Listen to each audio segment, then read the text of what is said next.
Nedostali jste se na vysokou, budete maturovat v náhradním termínu, nebo jste po škole nenašli uplatnění?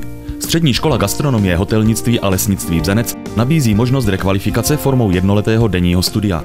Střední vzdělání s výučním listem můžete získat v oborech cukrář, kuchař číšník, rybář, lesní mechanizátor nebo zahradník.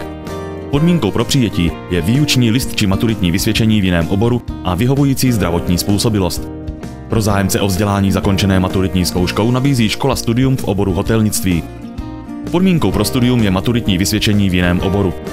Vzdělávání ve všech oborech bude probíhat pouze v odborných předmětech a ukončeno bude závěrečnou zkouškou podle platných předpisů pro daný typ studia. Studium je bezplatné a výuka bude zahájena od 1. září s možností dodatečného nástupu ke studiu v průběhu měsíce září. Přihlášky ke studiu musí být odevzdány nejpozději do konce srpna 2016. Formuláře a další informace naleznete na adrese www.sosbzenec.cz.